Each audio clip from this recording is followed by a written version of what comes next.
The following podcast is a W2M Network original production. Visit W2Mnet.com for all of our other great podcasts, plus news, reviews, articles, and opinions from the worlds of wrestling, video games, football, and entertainment. In honor of the U defeating Notre Dame by a ton of points, we now give you this wonderful song in celebration. It's all about the you. It's all about the you. It's all about the you. You say it. It's all about the you. It's all about the you. It's all about the you. Now, Erik will give you his celebratory exclamations in 5, 4, 3, 2, and 1. And welcome to the Kickoff, everybody. My name is Harry Broadhurst. All right, Erik, go ahead, get it out. You know you want to. The you! All about it, son! I'm happy about it, too, so. I'm Proving disappointed. Once again, who the best team in Florida is. You damn straight. Uh-huh. Okay, this year, fine. When's your most recent national title, Erik? Anyway, this is the Kickoff here on the W2M Network. My name is Harry Broadhurst. Welcome in, everybody. Episode 12. Joining me, as per usual, my co-host, Stephen III. What's going on, everybody? Brandon Biskobing. Hey, what's up, guys? That celebratory voice you heard earlier is our traditional producer turned fourth member of the Kickoff, Erik Watkins. Yeah, the national championship aside, how many quarterbacks you got in the Hall of Fame right now? Oh, boy.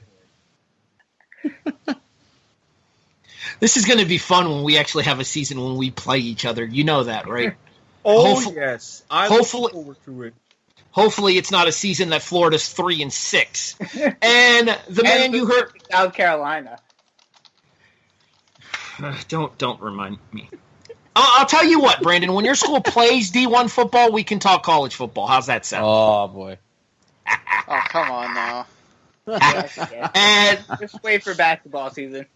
And the voice you just heard yelling at me is our producer for the evening and the head honcho of the W2M Network, Sean Garmer. You know, he's making fun of me, and I'm the one who found the song for him. I mean, in fairness, I don't like Notre Dame anyway, and a lot of that has to do with the fact that it pisses off Patrick Ketza, my co-host of Wrestling Unwrapped. So, frankly, I'm all about Miami's victory on Saturday. That being said, I turned out midway through in order to watch a much closer and more competitive Alabama-Mississippi State game. You're going to have to tell Patrick to listen to the latter portion of this show, considering my Are You Serious? That's a little plug for later. In the business, we call that a teaser. Anywho, let's get this show started properly, gentlemen. It's time for Studs and Duds. All right, Erik, you're on a high. I'll let you start. Well, I can't go entirely Homer as much Yes, as you I could. desperately want to. Do not get me wrong. But there's a particular performance from a rather celebratory quarterback, as I am a celebratory host tonight. When you become the first quarterback to throw 2 touchdown passes in your first 6 Monday Night Football games, and you finish by throwing 4 touchdowns and running for 95 yards, yeah, you do just enough to kind of spoil my homerism and earn yourself a spot as my stud. That stud, very deservedly, Cam Newton. Even though it was against the Dolphins. One Miami team won, so I really can't complain. Hey, the better team in the NFL in Florida this year did win. You guys are 7-3. 6-3. Yeah, which is scary. I don't know how I'm reacting to that here yet. Well, when you guys finish 8-8 and out of the playoffs, we'll talk about it then. How's that sound? That's fair. That is very fair. I could say Talking, Harry, if I were you. I could say the same thing about my team. I'm not going to lie. We'll get to them shortly, won't we, Brandon? Yes, we will. Steven, stud. My stud for this week is Case Keenum. I did not expect this coming in, but Case came through for 304 yards and 4 touchdowns as the Vikings improved to 7-2. Interesting team. Brandon, stud. My stud for this week is Malcolm Perry, running back out of Navy, 282 yards and 4 touchdowns against SMU. A big win for them. 43-40 over SMU. Yep. Oh, wow. Funny story here. That 43-40 scoreline factors into my dud. We'll talk about that shortly. My stud. Go ahead, Brandon. You know what's funny? Both of my stud and dud are also their respective teams are both in my Are You Serious later on. Quit teasing too much. More teasers. Yes, nix the teaser. Nix. All right, anyway, my stud for the week. It pains me to say this. 21 carries, 131 yards for an average of about 6.2 a touch. Oof. 3 rushing touchdowns as Mark Ingram and the New Orleans Saints demolished my Buffalo Bills at New Era Field, 47-10. Yeah, you did even worse again than Notre Dame did. How does that make you feel? Hey, Brandon, I know you aren't laughing. You guys lost to the 49ers. I know. I have no That's sad. I know this. And I know you're talking about that later, too. So. Hold on. I'm about to have a little fun at Steven's expense, too. Hey, Steven, beating Atlanta this year. Buffalo 1, Dallas 0. I miss Tyron Smith. I really do. Yeah, the entire offensive line misses him. Aaron Claiborne didn't miss him. Oh, I know he didn't. What was that? 4 sacks and a forced fumble for Adrian Claiborne? 6 Oh, sacks. no, he finished with a franchise record 6. Jesus. Atlanta had 8 in total. He had 6 of them. I remember Troy Aikman and Joe Buck talking about this on air. It's the most times a Dallas quarterback has been sacked since Aikman himself against Philadelphia. And ironically enough, the Cowboys play Philadelphia this Sunday night. I won't be watching the game, but they do play Philadelphia on Sunday night. Sorry, Survivor Series night, guys. All right, let's get on to the other side of this here. Can't blame you. Let's get on to the other side of this here. Let's hit our duds. Eric, you're first. Now, you come in all of a sudden thinking you're a sneaky little Heisman candidate. And next thing you know, you're a victim of the turnover chain, which, if I may add, showed up 4 times Saturday night. My dud, the once mighty Josh Adams. The defense from the U, under coordinator Manny Diaz, held him to 16 carries for 40 yards. Wow. I will point out the fact that none of those turnover chains were his fault. They were 4 interceptions. All that makes it all the sweeter. Hey, Sean had to make Winbush throw. Bam. Turnover chain, and another one, and another one, and another one. Winbush, backup quarterback for a couple of series, is back to Winbush. It really didn't matter. Sean, are you still with us? We've lost Sean. Oh, there he is. That Josh Adams Heisman Trophy thing. How's that looking these days? Yeah, coming from the 3 guys that all said J.T. Barrett was Heisman over Baker Mayfield, you all guys are like idiots right now. Come on. I disagree with that. No. You see what J.T. Barrett did to Michigan State? Oh, Sit come down, on. He's son. not even going to be there when it counts at the end of the day. Bullshit. He's not. If Ohio State doesn't get into the Final 5, he's not going to be there. We'll see. I'm just saying. I think JT Barrett's a lot more likely than Josh Adams now. JT Barrett may not even be drafted as a quarterback right now. Oh, come on. See, that I don't. Probably true. That I don't disagree with, so I'm not going to argue it. Hey, Steven, who's your dud for the week? Thanks, Sean. That was good, Sean. My dud for the week is the Browns because they're the Browns. I was watching. I was looking on the ESPN app because my NFL mobile app doesn't work for some odd reason. They're up 10-0 on the road against the $135 million man. I'm like, what? What is going on right now?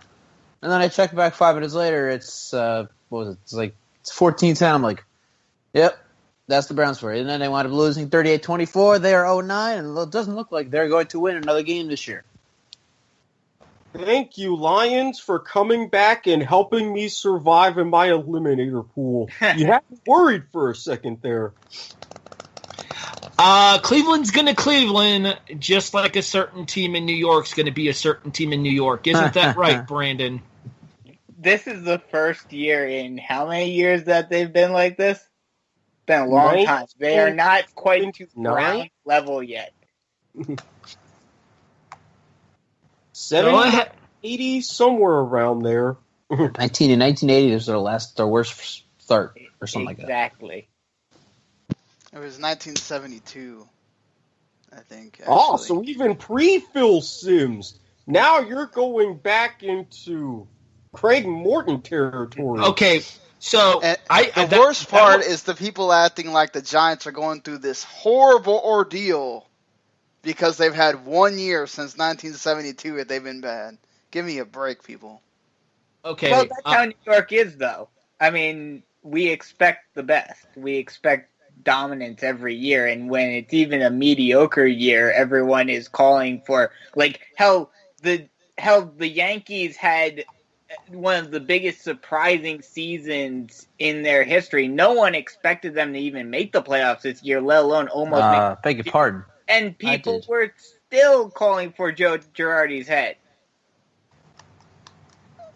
That's different. The Yankees have earned that respect. Well, the Giants have earned that too. They've won two Super Bowls in the last 10 years. But they've never been just outright dominant either. I'll give you that. Hey, that was a load of crap is all it is. This segment is getting away from us. The Giants winning the Super Bowl is a load of crap. Both of them. You talk about the Yankees. They had records. They had just had runs of dominance to where they owned baseball for a decade. Oh, I know. The Giants have been lucky to own football for a couple of seasons at a time. Pish tosh it be. But I mean, even Coughlin, after winning the Super Bowl, like when he was having some of those down years in like 2013, 2014, people were calling for his head then too. Can I? Yeah, if Coughlin wasn't a Jaguar, you wouldn't have even won a Super Bowl. So there. Can I point out the fact that this was intended to bring in Brandon's dud rather than a conversation about the Giants? Wah, wah. Hey, this is why you good things like happen. So Harry, Really? You're the one that's making fun of the Giants. No, I wasn't actually. My statement was in regards to Stevens, Cleveland's going to Cleveland, is your dud's going to be your dud because we've seen it for years that nobody circles the wagons. Quite like the Bills. Yeah, Harry, just as you were talking about before, with your stud being Richard, or excuse me, Mark Ingram. Yeah, Mark Ingram. I'm mixing up Alabama running backs. My dud for this week is the Bills' defense. Yes, the Saints are a very good offense, but seriously, 47 points. This is not the Saints' offense of like 3 or 4 years ago where they were just completely dominant. Yes, they're still good, but that's pushing it, giving up almost 50. Okay, you say almost 50, but in fairness, Brandon, your team has given up 50 this year. Yes. Go ahead. I'm just saying. That was me taking a shot at the Giants, not the introduction. But hey, think of it this way. Very few teams in playoff position can give up 47 points at home and still find themselves as a 6th seed. You realize how god awful that makes the AFC look in general? Yeah. Oh, they're not kidding. The AFC in the NFL is the Eastern Conference in the NBA. Yep. We are the AFC, and I say we because that would be me and Eric here. We are the redheaded stepchild of the NFL. 9-7 playoffs. Here we come. Woo! Maybe 8-8 even. Maybe. And that's the only reason why both of your teams are still in contention. Well, actually, the reason my team still has a playoff spot right now is because Eric Stud went off the way that he did against Miami. If Miami wins that game, Buffalo's out of the playoffs in the East, in the AFC. So, bravo, Cam Newton, bravo. Now, quit making stupid comment and losing your Dan and Oikos commercials. All right, my dud for the week. So you know how you mentioned Navy beating SMU 43-40, Brandon? Mm-hmm. 43-40 was the score of the Syracuse-Wake Forest game after the third quarter. 64-43 Wake Forest was the final. Yeah, that was a shootout if I've ever seen one. Apparently, they don't play much defense in the ACC either. No, we Does play anyone play defense, defense in just not college a football? Carrier Dome. So you're saying there's no defense allowed in the Carrier Dome? That Pretty seems much. legit. I can Okay, make the then- joke that there's no defense played in Northern New York because the Bills don't play defense either. Oh, ow! That hurt. Almost as bad as losing to Atlanta on national television. Hey Harry. Okay. Hey Harry, I'll help you out a bit. I'll add to his comment and say there's no defense played in New York in general because the Giants and Jets aren't exactly playing defense either. Yeah, didn't the Jets get pitch slapped this week too? Yeah. Yeah. Yep. The Bucs. No, they only got beat by 5. Yeah, they didn't get. 18-10. But they scored in destroyed, garbage time. but- Yeah. Yeah, but they were playing defense. Tampa Bay only scored 15 points. I mean, come on. That's But hey, to be fair, was a that crap was show. in Florida. There's actually, defense played in Florida. So apparently nobody in the state of New York this week played deep. Well, no, because the Giants were in San Francisco for their game. Speaking of San Francisco, what do you say we go ahead and move on to our So That Happened? Did you ever give your dud? I did. Oh wait, yeah. It was, yeah. It's Syracuse Oh yes. 43-40 going into the fourth, lost 64-43. That Mhm. I'll point out that I don't I'll like- point out that they were up 43-40 at the end of three quarters too. I don't like Syracuse, so I'm perfectly fine with that. You can kind of blame me for that one because I tuned in at the fourth quarter looking for a close game, and there it was, and then that happened. And then Thank you, Eric. Oh, there that it happened. was, and then there it wasn't. All right, so I mentioned we're going to San Francisco for So That Happened here. Guys, we like to joke around a lot here on this show. It's kind of what we do. It's kind of our MO. There was no laughing matter in San Francisco this week. And unfortunately, Brandon's team was the victim of this year, but you guys know I'm a Bills fan. One of our draft picks a couple of years ago was a wide receiver named Marquise Goodwin. He stayed with Buffalo for 3 seasons, and then I believe just this past year signed a free agent contract with the San Francisco 49ers. Sunday morning at 4 a.m., he was supposed to be a father for the first time. However, his child was stillborn. And there is an Instagram picture that, quite frankly, will break your heart. Marquise Goodwin proceeds to go to the stadium in Santa Clara, to Levi Stadium, proceeds to dress, proceeds to play, and puts San Francisco on the board with an 83-yard touchdown reception and breaks down into tears once he's in the end zone. My hat's off to you, Marquise, and my thoughts and prayers are with your family. I mean, to experience that tragic of a loss just regardless of when it happened, but just to experience that, let alone have it be on game day, and to go and do something like that, put on a fantastic performance, wow. That is just wow.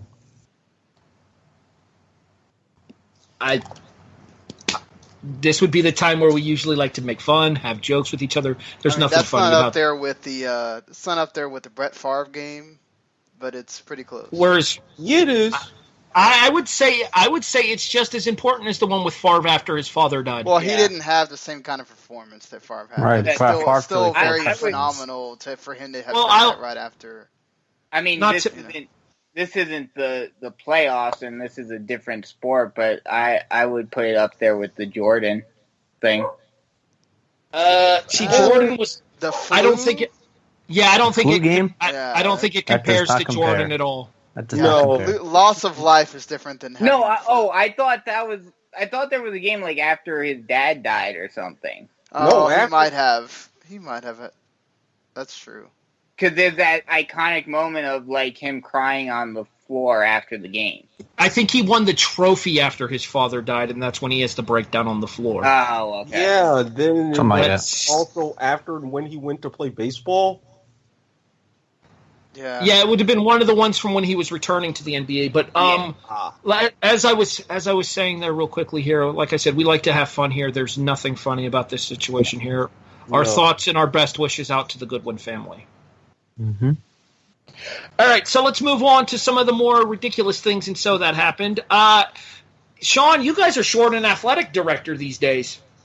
Well, that's the price you pay when your football team is underperforming.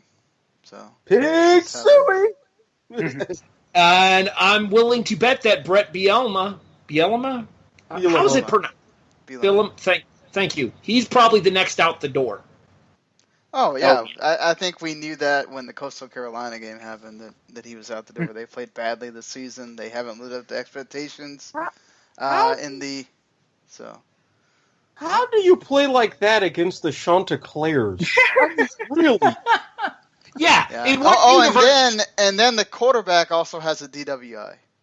Yep, I've seen that. Well, at least Yeah. it's not At least he's not a UCLA basketball player getting arrested for shoplifting in China. Well, I don't know. the Ball family can only do so many stupid things, but No. Oh, don't underestimate the depth of stupidity of the Ball family. We haven't scratched the at surface least yet. Lonzo's doing some things. So But can't Sean, really- Clearly, your quarterback didn't get the memo. You wait until you leave Arkansas, go into the NFL, and then do something stupid. Did Matt he wasn't going to get in the NFL, so I don't think we have to worry about that. Eric, actually, you know what? I think I figured out what happened. I think he just decided that the DWI was better than playing for Arkansas the rest of the season. Fair. Night with both tank versus a couple days in practice, I'd buy that. All right, so I sent you guys this link to this article inside of the chat. I don't know how many of you actually had a chance to look at this here. It was a Division III football game. 97-0. I saw that. read that article. I was like, what's the point? Was John Q. Heisman out there back from the grave? I mean, good Lord. I don't remember the names of the teams because it's since been buried in our conversation, but there were two Division III. One of them was St. Olaf. They were the ones that were the victims. I forget the name of the team. I want to say St. Thomas. It was St. Thomas. Thomas. St. Thomas, yeah. Okay. It was 64-0 St. Thomas at halftime. Even with a running clock, St. Thomas still managed to hang 30 more on St. Olaf in the second half. And looking at the box score, I'm like, okay, the four, like all of us could get together with a few other guys, and we could probably do just as bad. Congratulations, St. Olafs. Well played. Hey, Cumberland- at least this is one more story for Rose from the Golden Girls to talk about. Cumberland believes in you. There's a reference like 6 people are going to get. Anywho, If they put it together with mine, that'll be enough for them. Steven, you had something that you wanted to touch on, so that happened. So I'll go ahead and let you have the floor here.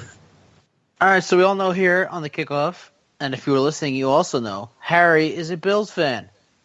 And actually, before I bring this up, Trey Wingo brought up an interesting point. He didn't allow the Saints to rush for 6 touchdowns, so Trey Wingo doesn't understand why they are benching him. The news is benching Tyrod Taylor for rookie Nathan Peterman, the rookie out of Pittsburgh, who I like. I like him. I watched him at Pittsburgh. I like what he did, so I can't wait to see what he does. But in the words of Trey Wingo, that is ridiculous. The reason that they're benching Tyrod Taylor for Nathan Peterman is because Tyrod Taylor has proven throughout this entire year that he is incapable of consistently leading this Bills offense. Wasn't Peterman the Pitt quarterback in that 76-61 game? Yes. Thought so. Peterman was our 5th-round draft pick this past season. Well, I mean, in seeing the preseason, he was half decent, and I mean... He had a good run against the Saints. I mean, granted, it was the Saints' second and third teamers by the time Peterman got into the game, but he had a good second half against them. I think it's just a case of Sean McDermott looking for a shakeup in Buffalo because this team can't keep playing the way it has the last 2 weeks and expect to maintain its attempt to stay relevant in the AFC playoff picture. Getting beaten 34-21 on national television by the Jets and then just getting our asses handed to us by New Orleans and Buffalo. I will agree with Trey Ringo about the fact that Tyrod Taylor did not allow 6 rushing touchdowns. That was our defense giving up, which quite frankly makes me embarrassed as a Bills fan because through the first 6 games of the season, Buffalo had the number 1 ranked scoring defense in the NFL. That's, yeah. Gotta love math. So much for that. Do either of you guys have anything you want to bring up and so that happened? I feel like we should talk more about Adrian Claiborne's afternoon. Oh, that. I mean, God. Jason Garrett, what are you doing? So he does something against a backup offensive tackle, and we got to talk about it?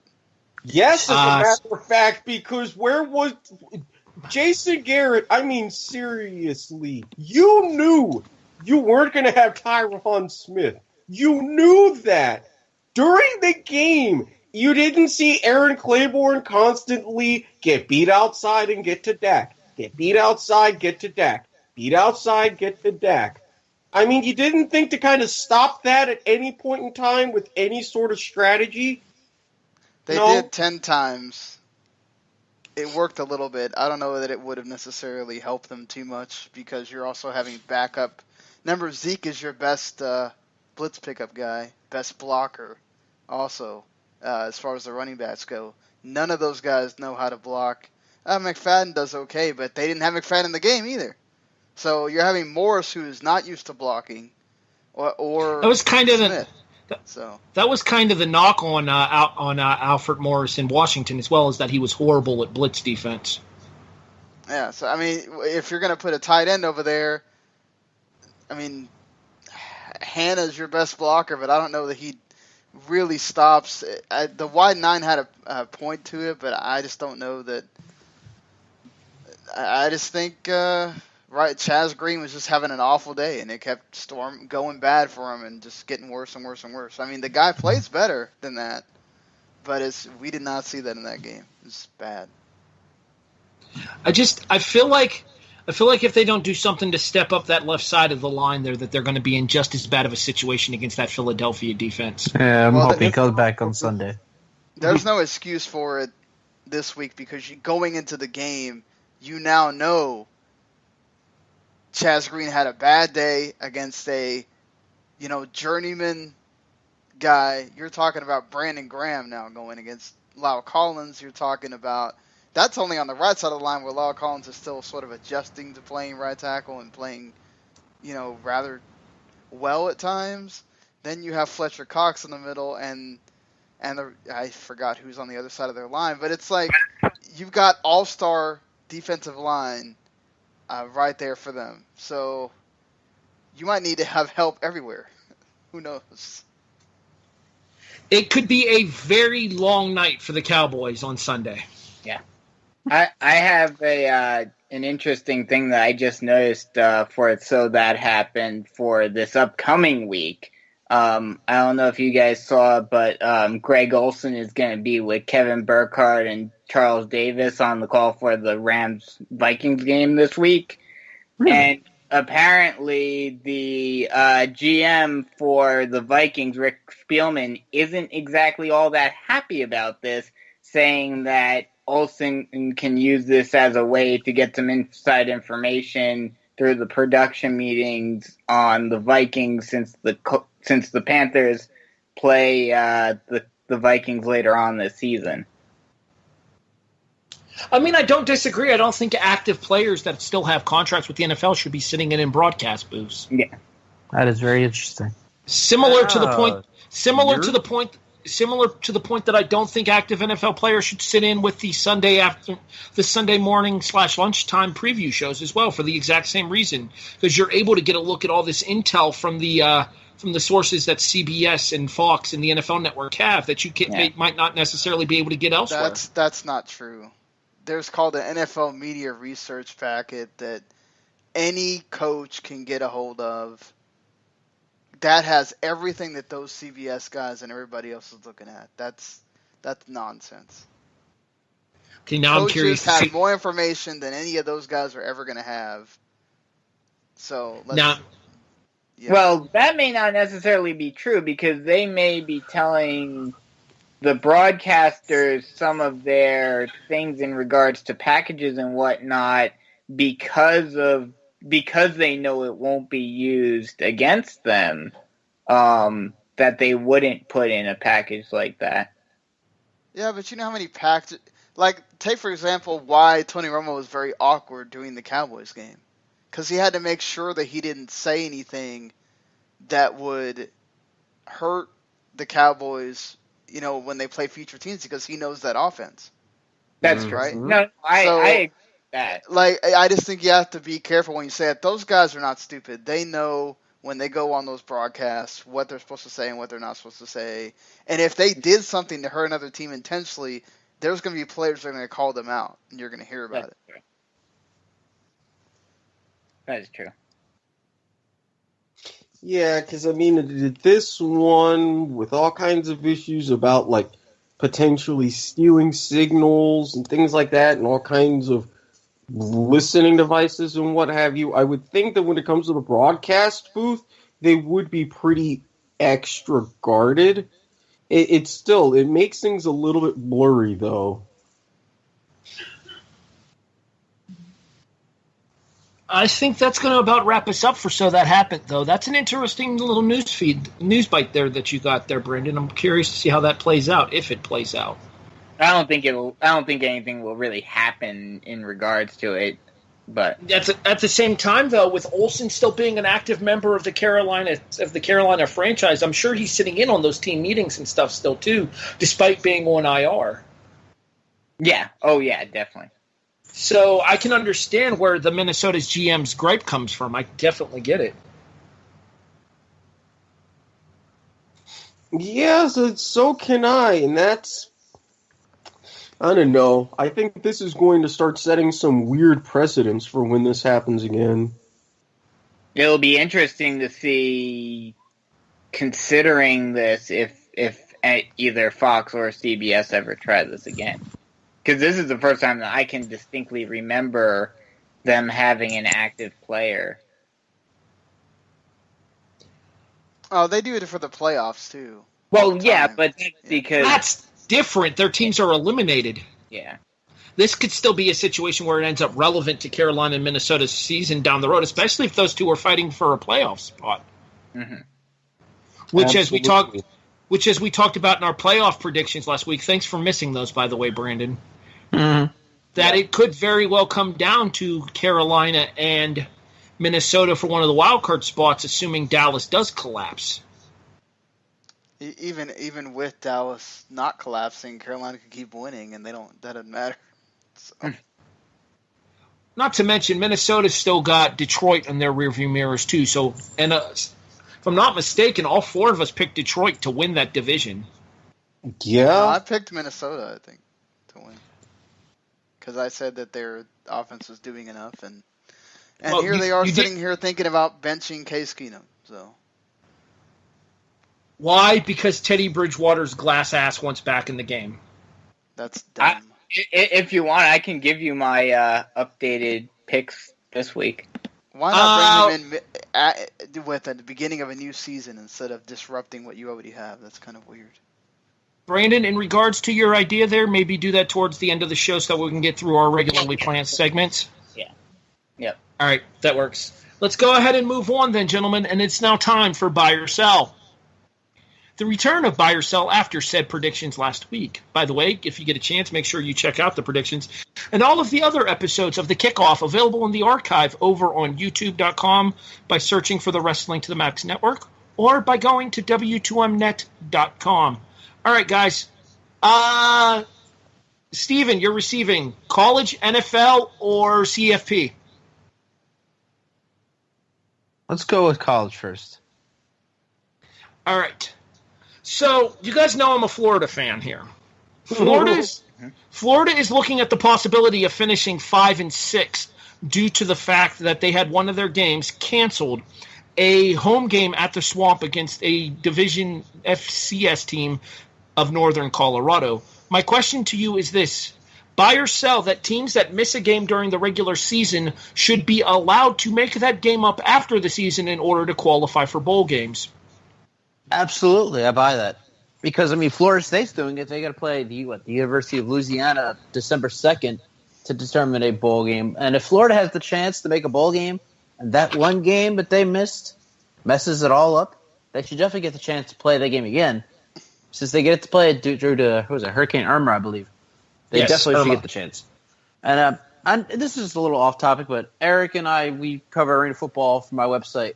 And he mentioned this for a new league that started last year. A lot of teams missed some games, and that might affect the playoff picture. And he had told me that he thought a few of those teams should have played some other games, and that's something that Florida is going through right now. They missed a game that could affect them playing in a bowl game. So I think they should definitely be able to play that game again. Brandon, Or, same question. actually win enough games. Well, that's a Damn different story for a Florida different State. time there, Sean. Okay. Shh. Sean, you guys have 4 wins. I don't want to hear a damn word from you. That's a Brandon, That's Sorry for a different ridiculous. It's Florida State. You should be winning more games than that. And you needing Louisiana Monroe to freaking... I hope Louisiana Monroe wipes the floor with them so that they don't get in well, it's not on purpose. It's not going to matter because Florida's going to beat them in the last game of Florida's regular season anyway. Brandon, same question. Have we seen how bad Florida is this year? I don't know. At least our athletic director still has a job. Brandon, Who cares? Do you really care about who your athletic director is? not really. Okay. Brandon, can Brandon answer the damn question, please? Is Brandon even here? Yes, he's here. I hear him laughing in the background. Yes.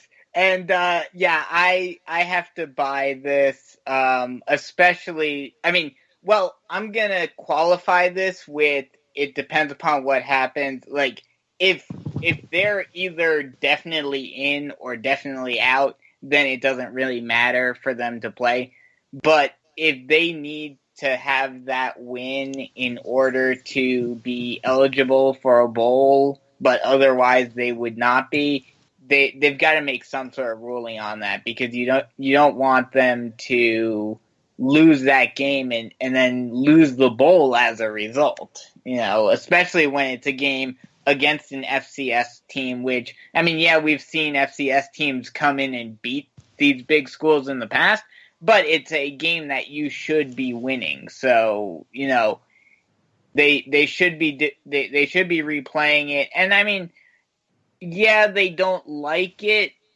They don't like doing this. Yeah, this is the thing that is more so done amongst the mid-major schools against the group of amongst the group of 5 schools. But you could easily toss that game on to Army-Navy weekend, because you already have that extra weekend built in to where you could, in theory, put a game that you need to put into there, or if they have buys together or what have you.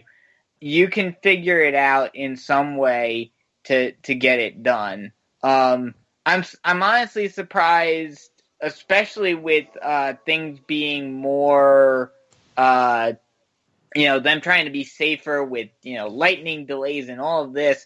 I'm honestly surprised that they don't have some sort of system built in already to where they can move a game, to another date. I mean, yeah, it's a completely different animal, but like what baseball does with rainouts. Well, for the Gators situation, they were actually off on October 21st. So my thought was that if there was an opportunity to reschedule the game there, they probably should have taken that in order to not have to put themselves in this situation. A win against UAB this Saturday is probable. The Florida State game is a toss-up this year because both teams are just awful. But if Florida wins both of those games, they go 5-6.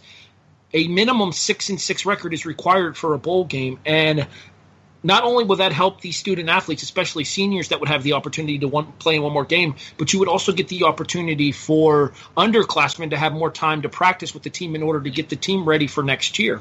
Yeah. Actually, that's not true. It's every 6-6 team has to be given a bowl first. Then you can go to 5-7. 5-7 teams can get in bowls still. And my point to that, Sean, was that if Florida wins both of these games, though, the UAB game and the Florida State game, they're 5-6. You have to think that for Florida, and granted, it has happened in the past. I'm reminded of Georgia Southern coming into the Swamp a couple of years ago and beating the Gators. They can lose to an FCS team in the Swamp. It's just only happened twice in their entire history. Erik, buy or sell? Teams that miss a game due to weather should be allowed to replay it at the end of the season in order to become bowl eligible if necessary. Well, as a fan who doesn't have to worry about that because my team's 9-0, even though we did miss our games to weather, we still won every other one.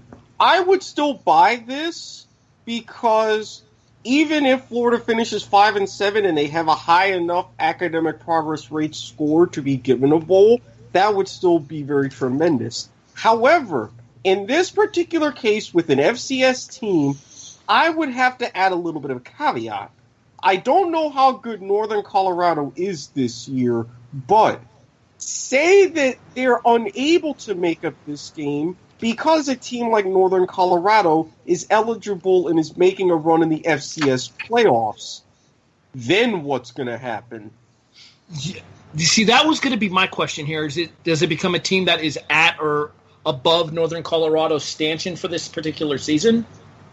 I mean, if you would be able to have a school come in and make something like that on short notice, you would have to look at the FCS rankings or other FBS teams that aren't bowl eligible who could use that extra revenue. But it would be a terrible logistics nightmare, as it was in the beginning of the season. The only thing that I can think of in regards to what Erik is saying, if you wanted to try to replace this, which it could potentially happen, you could, depending upon other teams' schedules and depending upon what the bowls are looking like and all of this, you could, in theory, basically have a play-in game for a bowl between two teams that, have a team that's at like 5-7 or 6, and it would probably be a 5-7 team come in and play Florida basically as a play-in game. You could do that.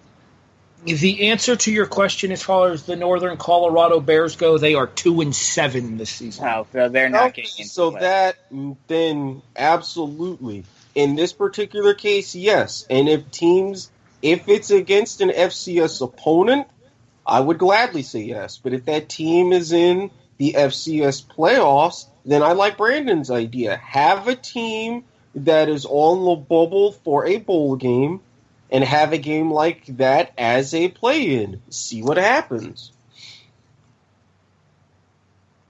But I would absolutely be in favor of it to give and maximize every possible opportunity. All right, so they're not getting into play. But I would absolutely be in favor of it to give and maximize every possible opportunity. But I would absolutely be in favor of it to give and maximize every possible opportunity. 'Cause if you look at the schedule, All right. So that will move us off of the first topic of buy or sell and into the second. Brandon, it is to you. I think I know which one you're going to pick. Yeah, I'll go with the college football playoff. Buy or sell, a one-loss ACC team could get left out of the playoff.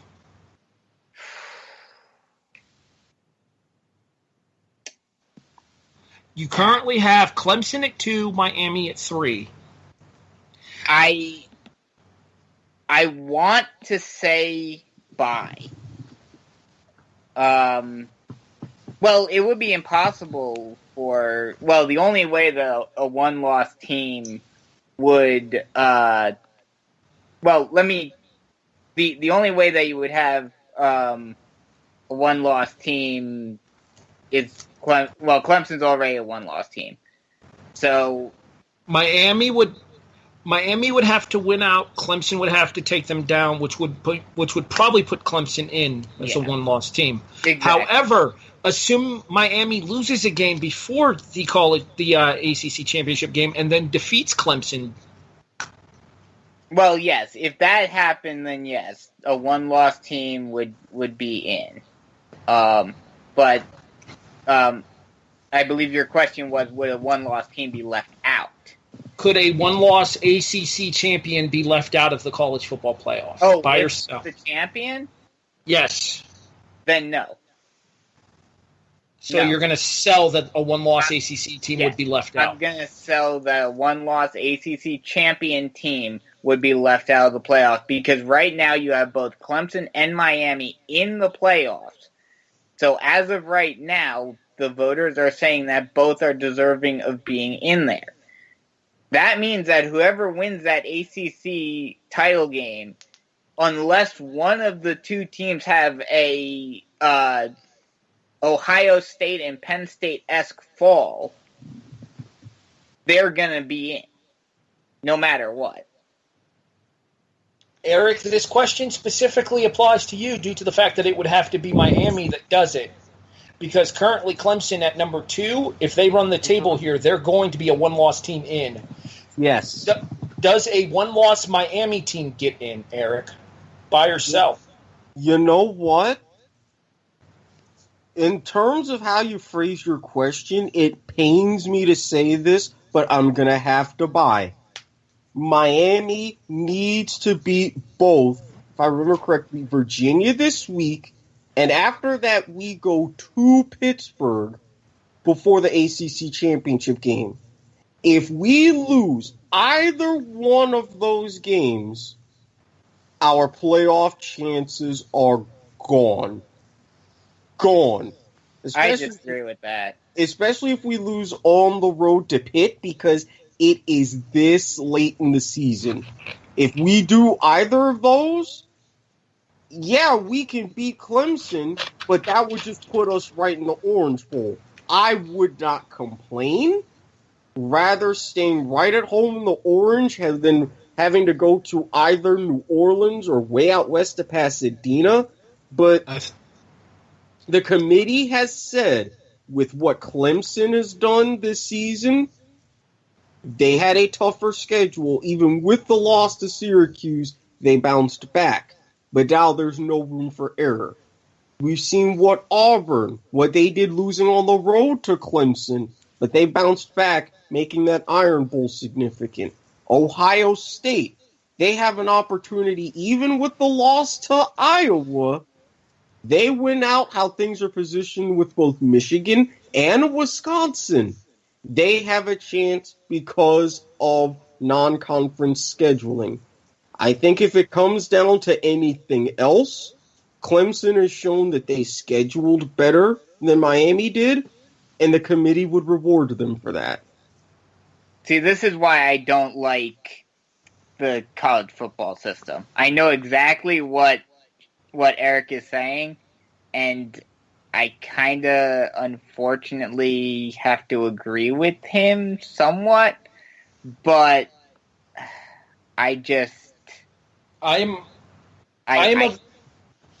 Just real quick here, I am of the opinion that Eric is exactly correct. And we'll get to Steven's thoughts on this in 1 second here. I feel if Clemson loses to Virginia, especially now that Virginia has fallen off of the radar and are now down to 6-4, or especially a sub-500 Pittsburgh team, then Miami is out regardless of the ACC championship game. Absolutely. Even if they win? Even if they win. Even if they beat No, Clemson. I would disagree And because they're undefeated. you have the chance that, what if Auburn beats Alabama, but then Auburn loses in the championship game to Georgia? Georgia. Miami will be champion. There's a whole lot that can still happen there. Ask Penn State how winning a Power 5 conference works out for you. See, I'm not saying that automatically gives it to them. I'm saying that you will then have 2 wins against top 10 opponents. That's a big deal in their eyes.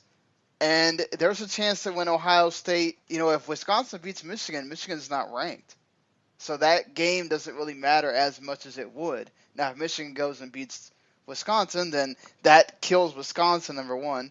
And then number two, that's a bigger game for Ohio State. And then that's Ohio State then has to beat Michigan, which that's not a guarantee either. So, we'll see how that goes. But yeah, but then you also have to factor in Oklahoma. Well, yeah, if Oklahoma goes and beats TCU twice, then yeah, they're in. There's still too many good one-loss teams that an ACC Miami champion, despite the whooping they put on Notre Dame this past Sunday. If they lose to a team like a Virginia or like a Pittsburgh, they're probably out regardless of beating Clemson, in my opinion. Steven, you didn't give your thoughts here. Buy or sell that a one-loss ACC champion Miami could be left out of the college football playoff? I'm going to make it real easy. I'm going to buy it. I'm going to sell it, actually, because I do believe I'm going to make it real simple. Miami beats Virginia, they beat Pittsburgh, and they beat Clemson. They're in the playoff. It's simple as that. Yeah. And I also, I'm also going to give a new prediction thing here. Oklahoma's in because I feel like they belong in. And as much as I hate to say it, I really hate to say it, Wisconsin's going to run the table, win the Big Ten title. They're going to get in. I hate to say it. And Bama will beat Auburn in the Iron Bowl. It's going to be a good game. Okay, so wait. So when's the last time that Wisconsin has beaten both Michigan and Ohio State? Yeah, try to go find that one. Michigan is not playing up to standard this year. I'm just saying, when's the last time they've beat both of those teams? If they do, certainly they deserve to go in, but that's just a rarity. And correct me if I'm wrong, the last time Ohio State met Wisconsin in the Big Ten championship game, didn't Cardell Jones put on a 59-0 waxing? Yes, he did in 2014, Eric. Yeah. What happened? Ohio State went in. They wound up winning the national championship. So I am not that high on Wisconsin.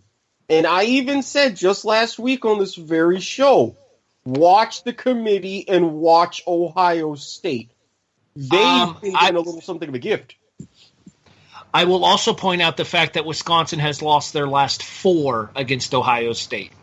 Mm-hmm. So, hold on. So, what if Miami wins everything, but their only loss is to Clemson by like 3 points? Wouldn't that really put them into that look for... See, you're looking at that through the SEC spectrum, too, in regards to the whole Georgia-Alabama conversation that we were having. I think that if you were going to say that both Georgia and Alabama could make it, then both Miami and Clemson could make it, theoretically. However, Miami's strength of schedule is going to come back and bite them. Exactly. So I think another Arkansas thing... State and Toledo. I'm sorry. We are at no position, no margin for error right now. Actually, Eric, you didn't even play Arkansas State. That's the canceled game. Yeah, but we scheduled them. If we had scheduled even a bigger team and weren't even going to play them, then that still would have created a little bit of a favor for the committee. But no, it was... I think Arkansas State would have been okay if you picked another team besides Bethune-Cookman and picked a better team. That's okay, because Arkansas State's an actually pretty good Sun Belt team. Yeah, or Sun Belt. Or if you would have shut out Bethune-Cookman, Florida Atlantic style. You know what? There's no need to bring up that old wound, all right? God. We'll hop on the lane train a little bit later. All right, Eric, you start us off for the final question. You ready? Ready? This isn't so much a buy or sell as it is an opinion question. The topic is celebrations. And I think you probably know where I'm going with this one. Sounds like I do. Your favorite touchdown celebration on the season thus far? This is a close one because I love what Minnesota did with the leapfrog, but for me, it's got to be Pittsburgh's hide and seek. Hiding behind the goalpost and counting and running around. It was simple, a good little throwback, well organized, well executed. And funny to see the ref rat him out. Exactly! You had the ref getting involved too. Although I will say, Duck Duck Goose does come in a close second. Steven, favorite celebration this year for the NFL? I'm going to stick with the Steelers. I like what they did last week in Indianapolis when Juju Smith-Schuster and I believe it was Antonio Brown imitated the A.J. Green, Jalen Ramsey fight. Le'Veon Bell and Juju Smith-Schuster. Close enough. First I watched it and I was like, I don't get it. And then I saw it on Twitter. I was like, oh, that's good. I like that. That was my favorite one. My problem is that Le'Veon's choke was just god-awfully applied. Yeah, that was pretty bad. Horrible. I mean, A.J. Green went full rear-mounted choke on Jalen Ramsey. That's all I'm saying. Yeah. Brandon. My favorite has to be Duck Duck Goose with the hide and seek a close second. It's fun to see them do those types of things. I mean, I'm so glad that they brought back celebrations this year and we can move away from the no fun league now. Now I will say, real quick, if anybody can replicate what in arena football the Los Angeles Avengers did with everybody riding the bus, that will automatically blow everything else away in my mind. Well, if you guys watched Fox NFL Sunday, the pregame show, they did a car celebration. Sean, would you like to chime in here? I like the hide and seek as well. That was the best one. I'm going to side with Brandon on this one and go with Duck Duck Goose by the Minnesota Vikings. There's just something utterly hilarious about 7 grown men sitting in the middle of the end zone on Monday Night Football playing a kids game. Oh, yes, definitely. That's what made it beautiful. The sheer ridiculousness of it is what made it so awesome. Oh, yes. I will give an honorable mention to, I forget which game I was watching. I'm trying to remember which game I was watching, but there was an entire photo session montage of all the players doing different poses after somebody scored, while one of them held an imaginary camera. That one made me laugh as well. Very glad the NFL lightened up on this, especially with some of these games. Great games and equally great celebrations. This is what the NFL needs. While he got a flag on it, I have to give a bit of an honorable mention, and I know this is a homer one, but Odell Beckham acting like a dog was just hilarious. And see, I agreed with that one too. He did it right. Not to mention, he peed on the football. It's not like he peed on the goalpost or anything, because you can't use your goalpost in the celebration. He should have peed on the pylon, acting like it was a fire hydrant because it's orange. Yes! See, Brandon, thank you! John and I even talked about this, and I said the only thing missing was the fire hydrant.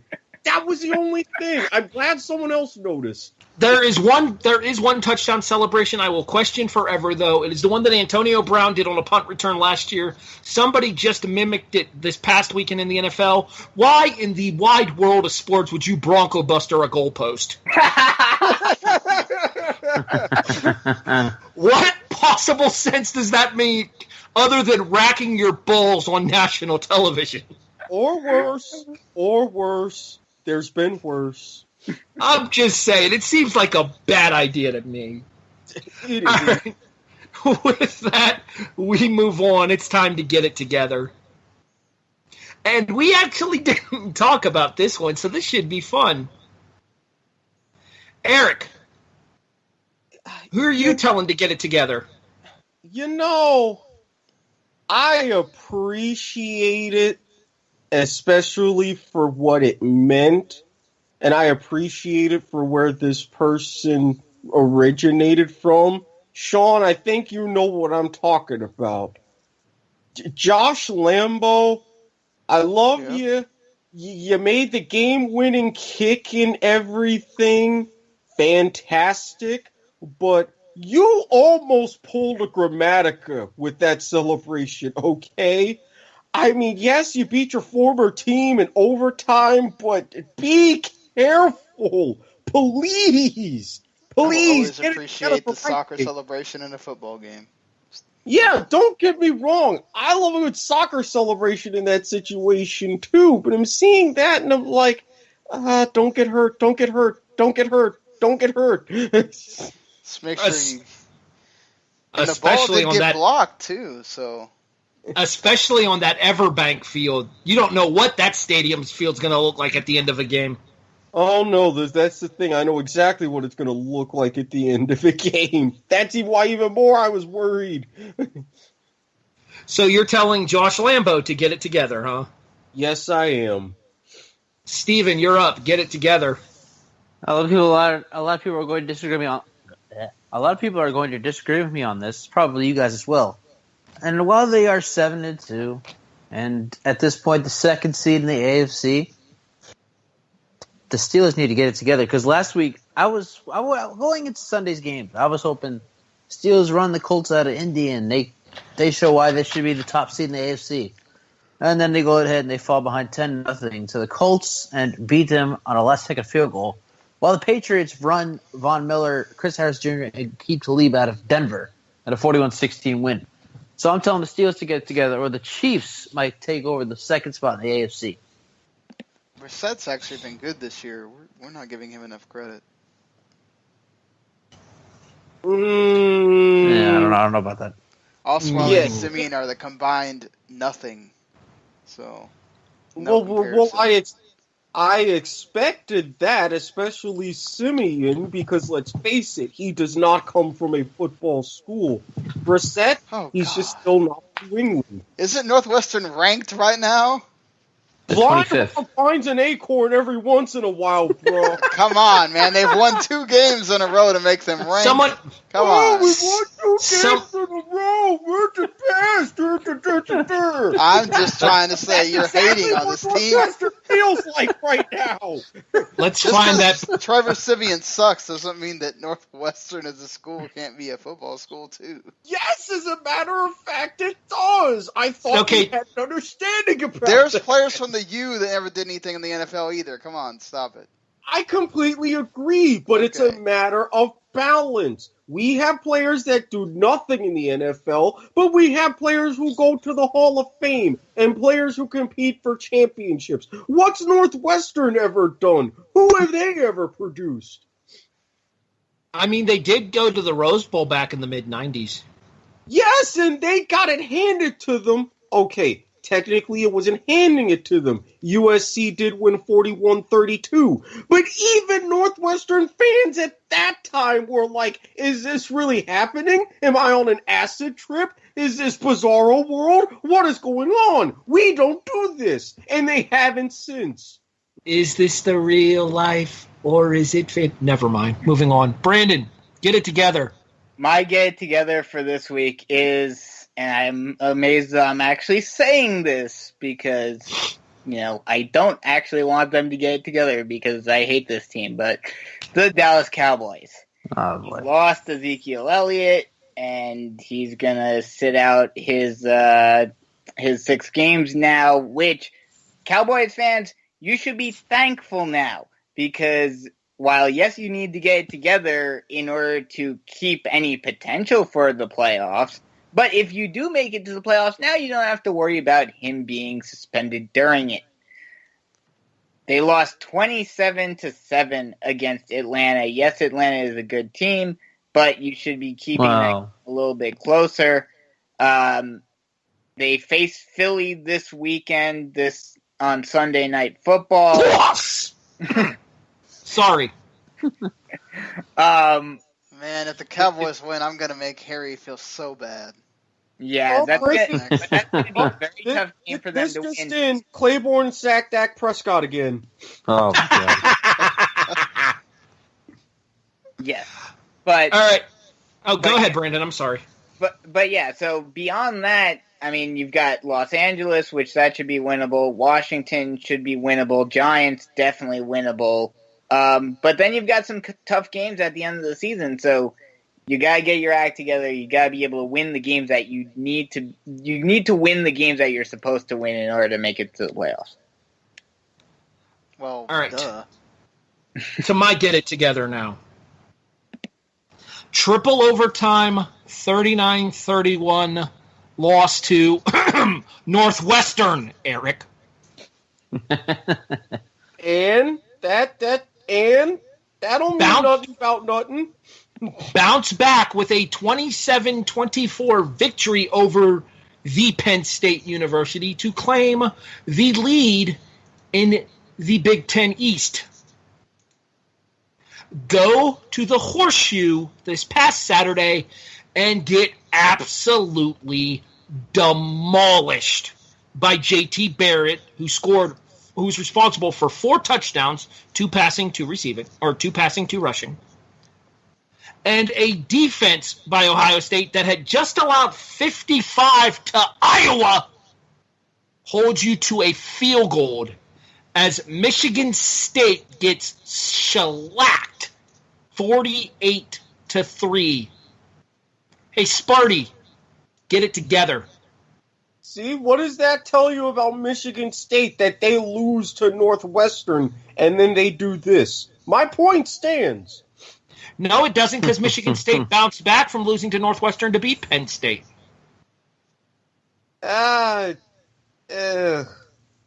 Silence. That's what I thought. All right. Just like Ben McAdoo. And sorry, Brandon. Yeah. And now, Ben McAdoo knows his time is short. Oh, yeah. and now, in the grand tradition of this broadcast, we go back to the first, what's the word I'm looking for? Organically created segment here on the Kickoff. All aboard! The lane train. Chugga. Lane train! Big game time. How in the hell is he 7-0 in Conference USA? Like, what the hell? Hold on, before we start the lane train, I just wanted to point out that except for Zach Strief, who's a offensive tackle starting for the Saints right now, all the other Northwestern players that ever played in the NFL are currently rookies or second-year guys or of that ilk. They haven't had a chance to do anything. Thank you. I rest my case. But it proves that they are just now starting to become good because of the coach they have. So I'm saying they could become a football school. Just saying. Well, they're certainly not a basketball one. Well, they never really were a basketball school. I mean, come on. You keep saying it. Who's the basketball school? Northwestern. And no, I would say they're more of a football school. I would say they're more. They're neither. I would say they're more of a hockey school. Well, yes. All right, lane train, gentlemen. I sit corrected, by the way. Florida Atlantic is 6-0 in Conference USA. They have 2 more Conference USA opponents to close out the season here in Florida International, which will pit Lane Kiffin against Butch Jones. That should be interesting. And then they close their season against Charlotte, who has 1 win because Charlotte. Yeah, they're just coming up from the FBS, and they were what? Well, actually, they were just. I take that back. They were in the FCS. They were in the FCS as an independent, and I think went 6-6 there. Before then, they didn't even have a football team. Yeah, they just got their football program like 4 years ago. It is looking more and more likely, assuming that Florida Atlantic can survive Florida International this Sunday, of a rematch in Boca Raton for the Conference USA title game. Frankly, Sean, I'm really hoping they Ron Jeremy you again. Okay. If only because it was so much fun talking about it the week that it happened the first time. Oh, Yes. and if you did want to know about people from Northwestern all time, Otto Graham is from Northwestern. And What? Steve Tasker, former receiver for the Bills, Woo! is Steve from Tasker! Northwestern. Okay, So- Otto Graham. One. Hey, that's Reinhold one. Homer. That's Ford. one I want to say. I'm sorry, we were talking about way too much about Northwestern, but Yeah. Yeah, you're interrupting our flow, Garmer.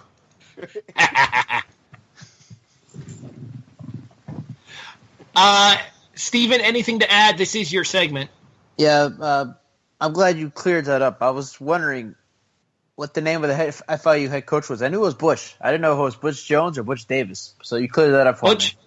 Butch Davis just got fired at Tennessee. That's I who thought that it was was. the other way around. I thought it was the other way around too. But anyway, FAU. I feel like this is going to be the big game for FAU going forward. I don't know if this has a rivalry name. isn't Like, Butch Davis the former U coach?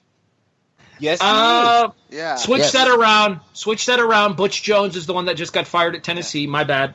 okay, I was about to say, yeah. I was all confused myself. But I felt like it was going to be a good game. Then I look at the line. I'm like, okay, so FAU is going to play North Texas in the Conference USA title game because they open up as a 14-point favorite against FIU, and they play Charlotte, who has one win. Charlotte, I'm not worried about, but this FIU game is going to decide Conference USA East. And this does have a rivalry name, the Schnellenberger Bowl.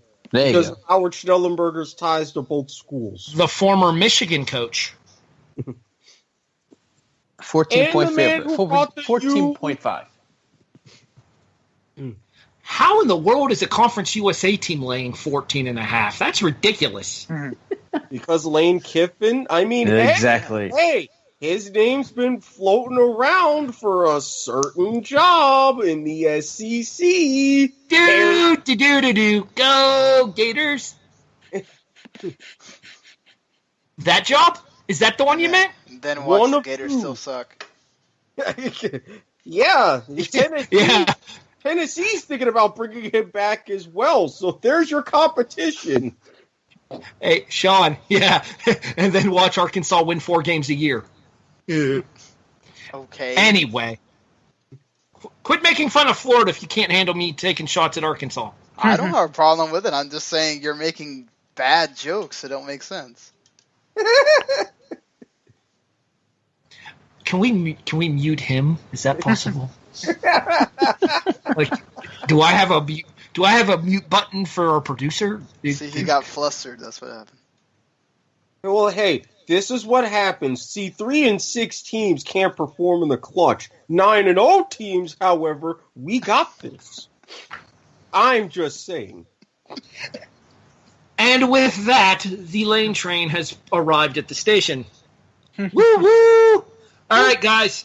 So I've been teasing this for like the last 3 weeks because I'm A, very lazy, and B, we were kind of behind on picks due to 2 people missing episodes and not sending in picks. Steven, Erik. Yeah, I got to take that one.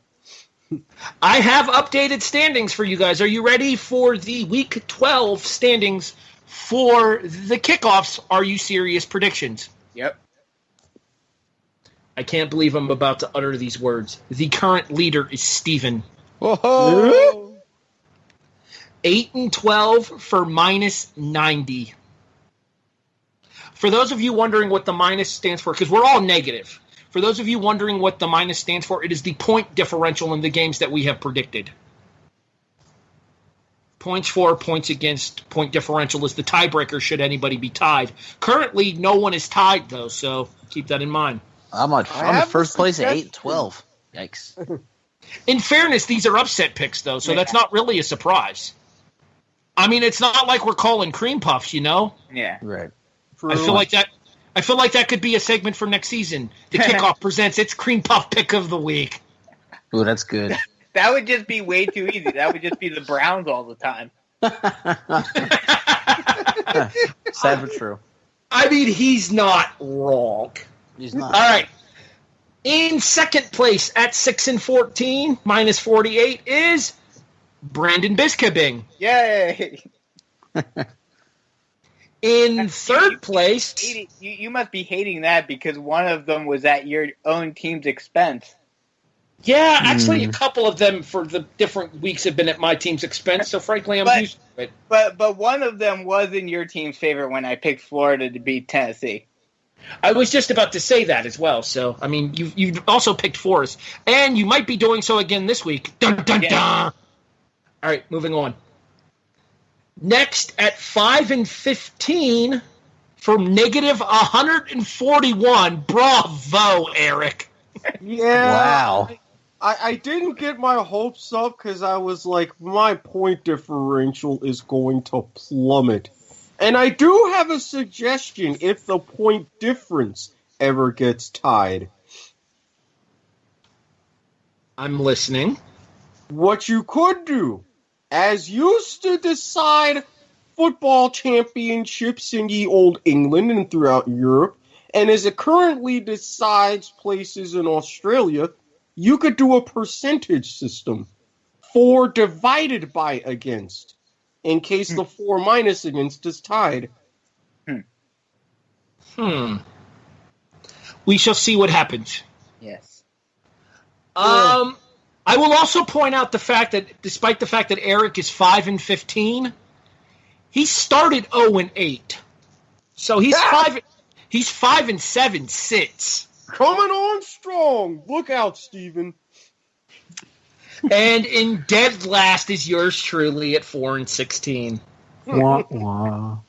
The lesson I feel here like is that we all suck at making picks. Well, the lesson here is that upset picks are not easy. No.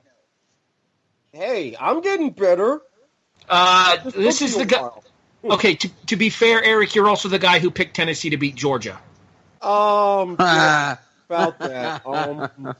I whiffed. I have a right to whiff every once in a while. That's okay, Eric. I whiffed on Notre Dame beating Miami, so there's That got right. I whiffed that big time. Can I point out the fact that the week that I have the actual picks in front of me right now because I had to write them down on a sheet in order to be able to classify all the results. The week that Eric picked Tennessee to beat Georgia, he also picked Cleveland to win as well. His combined points 4 points against that week were 7-4, 72 against. Okay. Wow. I don't remember if I was or not, but I'm going to say it. I was drunk that night, so I am going to insert that as a handicap. And Sure you didn't take an edible? yeah, I might have done that too. I did not deny any sort of consumption that evening. And that is going to bring us to the new format for Are You Serious, where instead of letting each other know before the show, the only person that knows everybody's picks right now is me. And I actually had to change one of my picks because once they were sent to me, somebody picked the same game that I did originally, so I changed mine in order to be different. Gentlemen, this should be interesting because we have no idea where we're going with this one. I have a question for you once again. Are you serious? On this show, unlikely. All right, let's do this. Yeah. Let's start in college because that's the go-to starting place here. And Brandon, you suck. Yes, I stole your pick. And Eric actually knows my pick as well because we talked about it once he gave me his. I was thinking about it, but I'm like, I know somebody else was going to take that one. Boy, was I right. Eric is going to love this one because the team that you guys absolutely walloped last week, they are going to continue their downward slide, and they are going to lose to the midshipmen of Navy. Navy over Notre Dame. Given what Navy did this week, I can see that happening. That was one of my choices. But I was like, this is too easy. Somebody else is going to grab that one. Too tempting. Eric, to call back to a previous episode, in the Navy this week, you will win a football game. Yes, they will gladly sail the 7 seas, and they can for once put their mind at ease. That was Wow. That was Ladies and gentlemen, that is a callback to one of our prior episodes, and frankly, hilarious. I believe that was the week that Navy played Houston and lost. Yeah, because that was the one that I picked. Hence the reference there. By all means, check out the pick archives available on W2Mnet.com or over on YouTube by searching for the Wrestling to the Max Network. Shoo! Steven, college, hit me. I said it earlier that Wisconsin's going to run the table, but I really don't want them to run the table because if they make the college football playoff, this year they will be the team that I'm like, why are they in the playoff? Year one, it was Michigan State. I had no idea why they were there. They beat Michigan. They were in because they beat Michigan because of a bad punt, a bad snap on the punt, whatever it was. Last year, it was Washington. I felt they were overrated. This year, it'll be Wisconsin if they make it. But I am picking Michigan to go into Madison and knock off the Wolverines. I mean, Badgers. My fault. Yeah, I was just gonna say. Look, This is the same guy that called Oklahoma State the Sooners last week. So take it for what it's worth. Get your basket. It's printed out saying that Michigan is playing themselves. We all know that can't happen. Eric, college upset, hit me. It was funny because the previous 2 picks were 2 of the ones that I was considering and that I noted, but as we mentioned earlier, there was a certain team that took a 3-quarter shootout and turned it into a 4-quarter blowout. And I think going up against another team that I don't believe is fully recovered after a terrible loss to a certain team that wears golden domes, which, let's be real, Notre Dame was 4-0 against the ACC this year. Now they are 4-1. Just saying. But I think Wake, with the momentum they got in the Carrier Dome, they're going to carry that over and beat NC State. I'll point out that NC State was the prediction of my victim last week against Boston College and damn near lost that game 17-14. So close. I'm going to, much the same way as Brandon is, I'm going to go to the American Athletic Conference for my prediction as well. And it is a ranked team going down. Uh-oh. The Memphis Tigers. Oh. To the SMU Mustangs. Yeah. I was considering that one. The SMU needs to actually be on the comeback trail. After all, 87 was a very long time ago. You mean 89? No, the 87 season, the one that was actually terminated by the NCAA. Oh, okay. I thought it was. I was about to say, isn't SMU still the only team to ever get death penalty during the season? Correct. 87, and they took 88 off as a practice year. 89 was when they came back. Okay. Interestingly enough, the last 2 years have been practice years for UAB, who plays Florida this Saturday. I'm going with the SMU Mustangs over the Memphis Tigers this Saturday for my college football Are You Serious? All right, I'm going to go first for the NFL because I got a doozy of an NFL pick for you guys. Oh, God. There we go. Uh-oh. So, there's this team in California that wins games it has no business winning.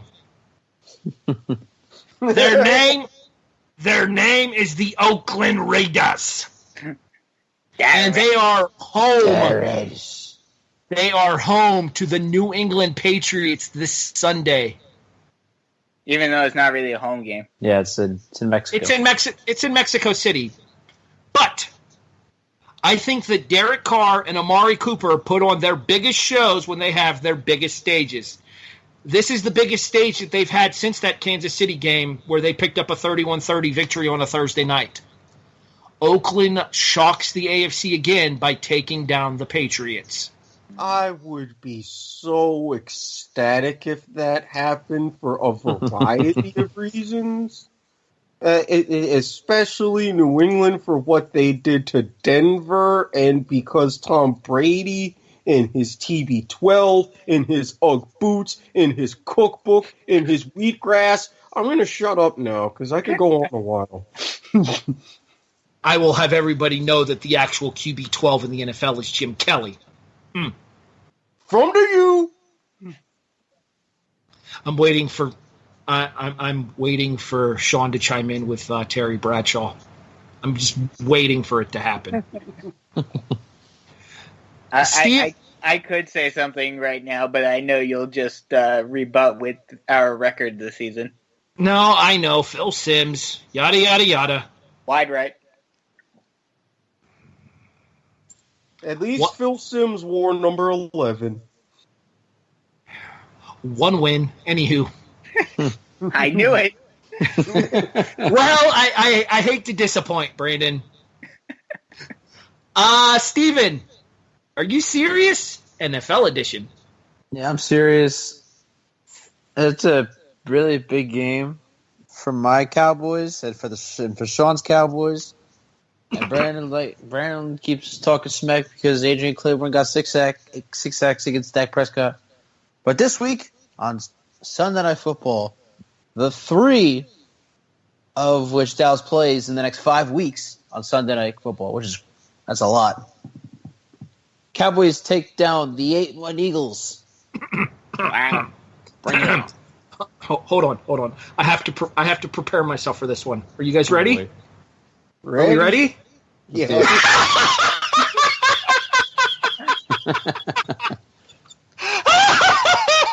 It's a divisional game. It can happen. It could. Exactly.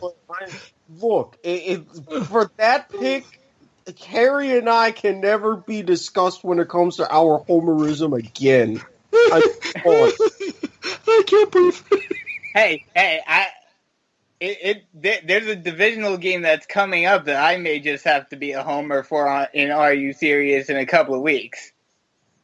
Oh, he's throwing down the gauntlet. Ooh. Okay, let's get back to it. Eric, you're up. NFL, are you serious? Now, see, mine is a much more sensible one. And again, folks, your easy money of the week, ladies and gentlemen. Why this team, after what happened on national television, is a 2.5-point favorite astounds me.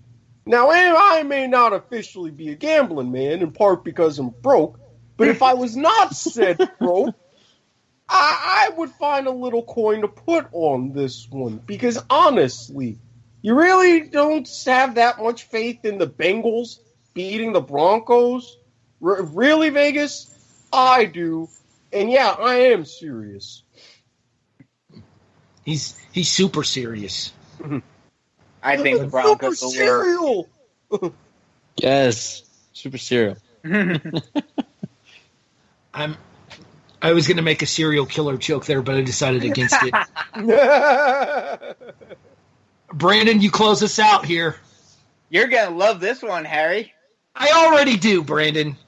This one, again, like Eric just said, I don't know how this team is a favorite, and even Harry and I were talking about it earlier, and he said that he does not consider this one an upset, but it technically is, so I'm going for it. Bills over the Chargers in L.A.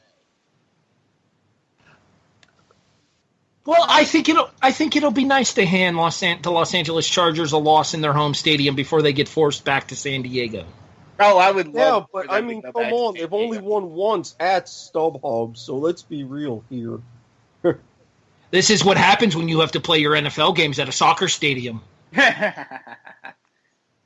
Because they were winning so much in San Diego. As a matter of fact, for the good stretches, they really were. And I'm not just talking about the Air Coryell days either. This is a team with Phillip Rivers that did see a 14-2 season. With Phillip Rivers and LaDainian Tomlinson. Yep. Yeah, but recently they just been the we can't win close games. Well, that's always been Phillip Rivers' problem. That's not inaccurate. Well, I mean, if the man could actually focus on football and not have so many kids, that would be a problem solver right Seriously, can somebody get that dude a condom sponsorship or something? Oh, my God. Oh, how the world would have been different if Eli hadn't said, no, I don't want to go play in San Diego, I want to play in New York. Meanwhile, Peyton's just standing in the background. Oh, shucks, Eli. Gentlemen, do we have anything else to touch on before we get out of here? I'll just say real quick, it is T-minus 6 weeks before it is the end of the McAdoo era in New York. Should have never fired Coughlin for McAdoo in the first place. They didn't fire him.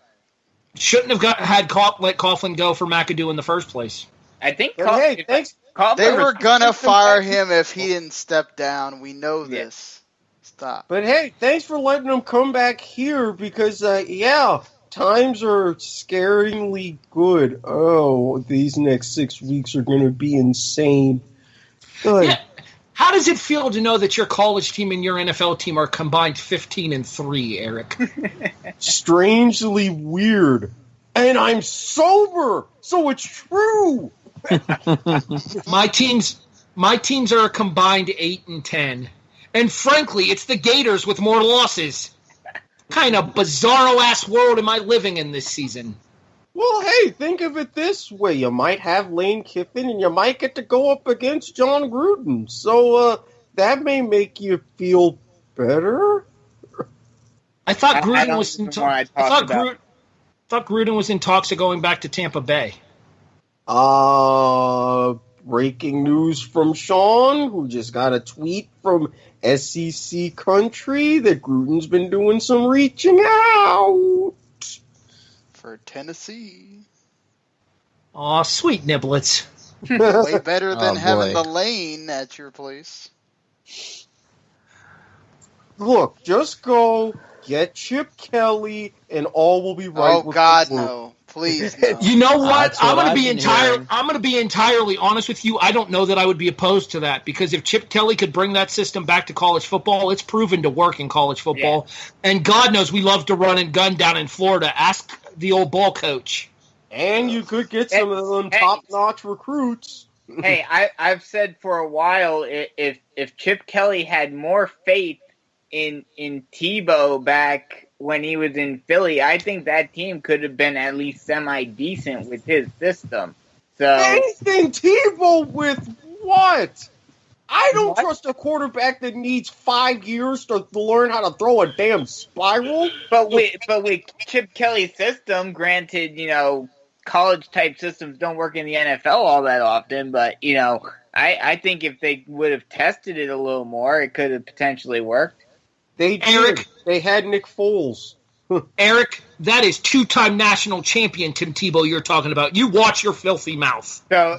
He went to school 10 minutes from where my job is. He was a diva in Nice, and he was a diva in the NFL.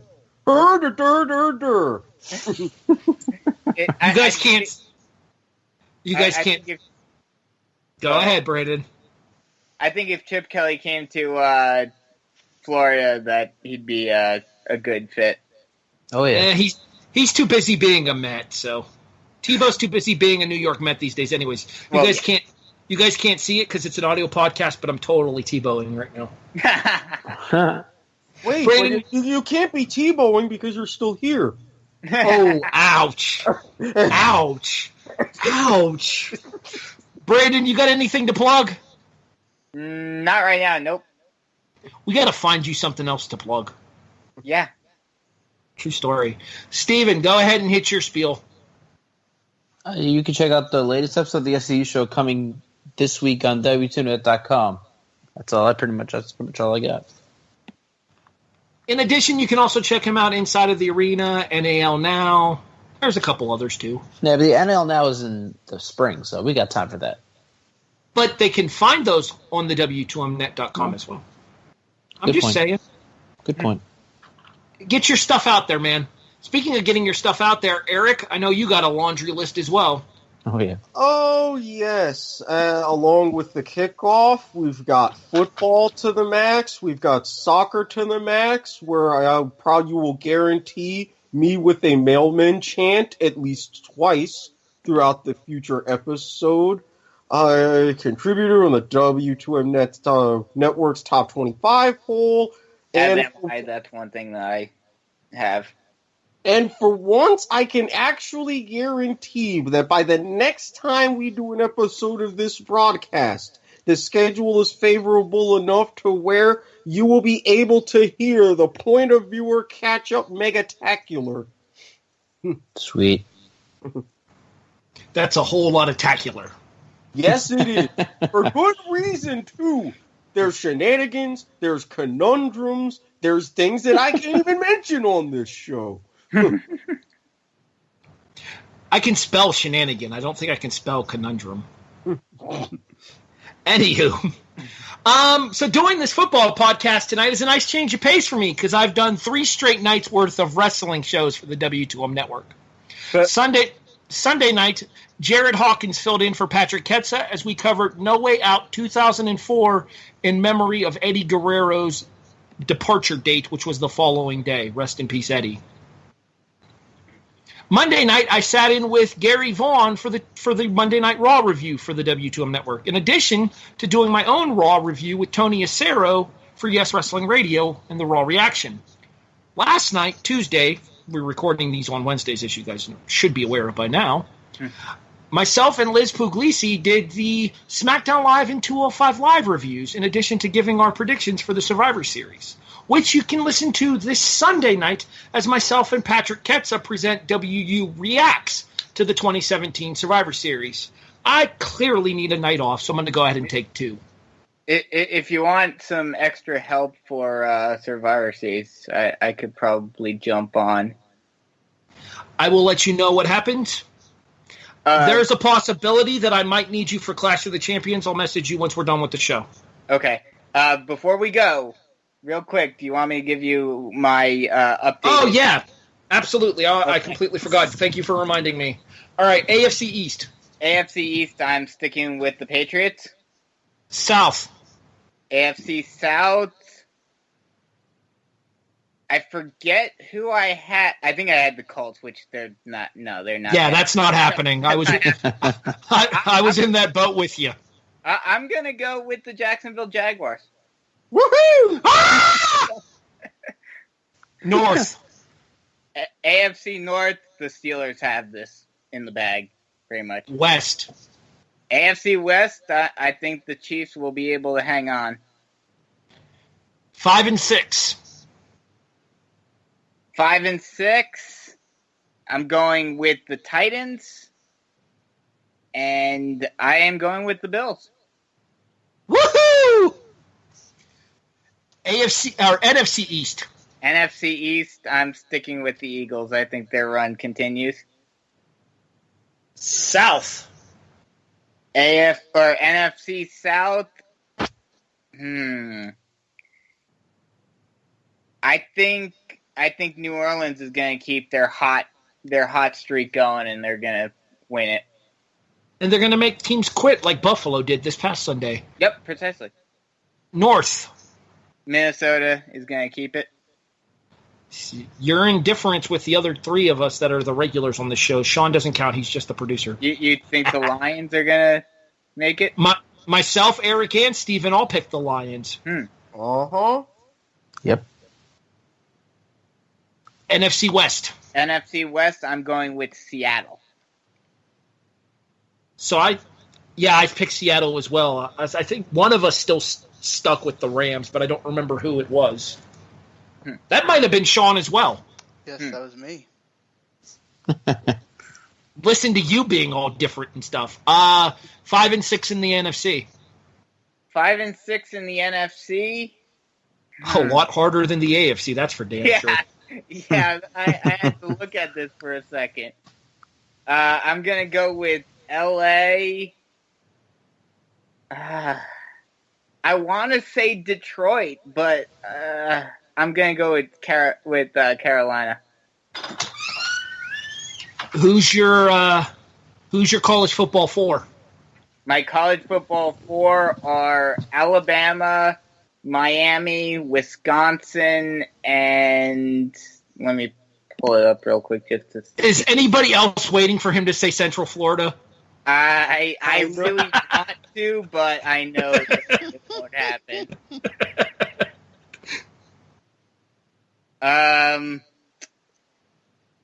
I'm going to go with Oklahoma as my fourth. I mean, Oklahoma really wouldn't surprise me, especially if they can get revenge on Iowa State in a potential Big 12 title game. Yeah. Although odds are a match with a rematch of Bedlam with OK State is much more likely. Yeah. The NFL is accusing Jerry Jones of conduct detrimental to the leagues. Was he going to get suspended too? Uh-oh.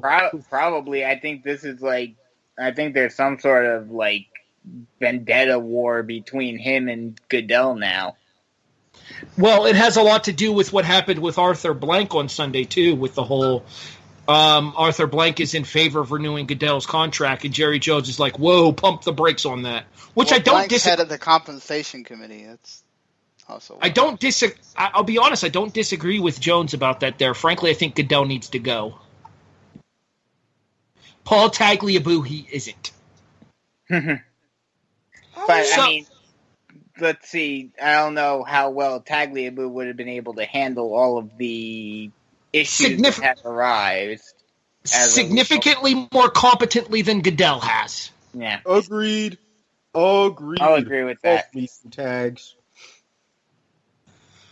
For the executive producer, Sean Garmer, our regular producer turned co-host, Erik Watkins, and my two regular co-hosts, Stephen III and Brandon Biskobing, I'm Harry Broadhurst. This has been The Kickoff, episode 12, here on the W2M Network. Thanks for listening, everybody. We'll talk to you next Wednesday night.